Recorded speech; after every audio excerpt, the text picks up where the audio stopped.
secrets, if you have them, on how to have a committed relationship in a space where so many of us are struggling? I was thinking about this, and I don't know if I have any pearls of wisdom to share. Are you aware of why you and your partner are working? The reason I was uncertain of whether I have any tips, so to speak, to share is because relationships are so dependent on both people. Correct.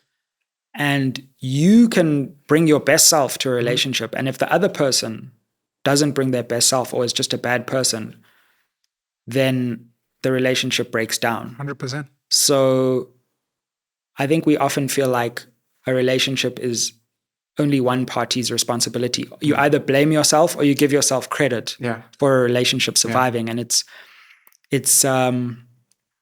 like the driver and the car. And at different times, one is the driver, one is the car, but only together can you go in a destination.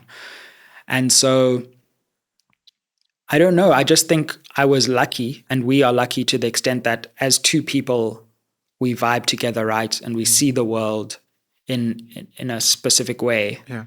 And because we resonate there, we're able to see the relationship as more important than whatever particular hardship we might be going through at that moment. But I don't know, man. So number one is both of you must be trying. Definitely. And both of you must be committed. Yeah. Like that's for sure. I mean, that's a given.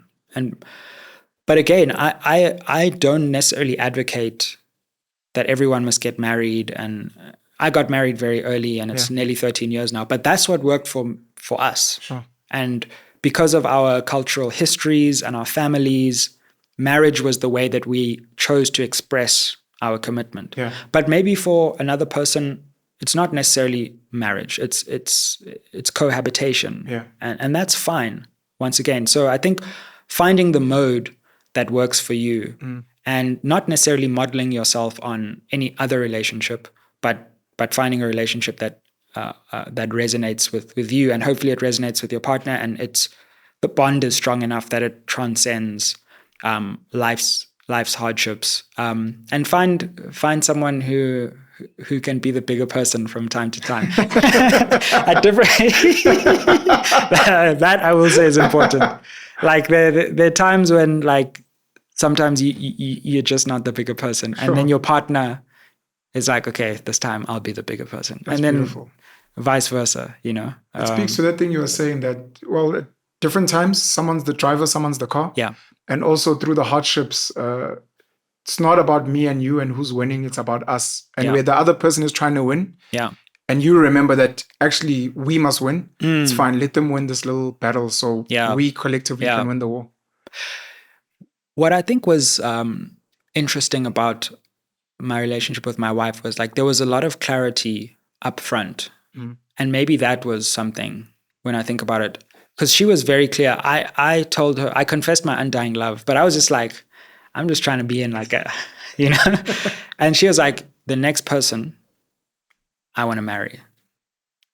And I was like, okay, I bit off more than I can chew. Look, wow. I was just saying I like you, man. Yeah, like, so I knew, and we knew that like, if you want to do this, it's serious. Otherwise, I love that she set that boundary. A lot of exactly girls today would not do that because like, I like you as well. Yeah, exactly. But she was like, you like me, I hear you. Yeah. But unfortunately, this is the condition. Yeah. And then I have to get married and commit. Exactly. And so that from the jump, you to either be serious. Exactly. So from the jump, I was like, okay, am I in this seriously or am I not? And obviously, like, I didn't propose to her then and there, but I was like, okay, if we're going to do this, that's the path, that's the trajectory. And when I feel like, or when you feel like we're not going in that trajectory, then we're done here, you know?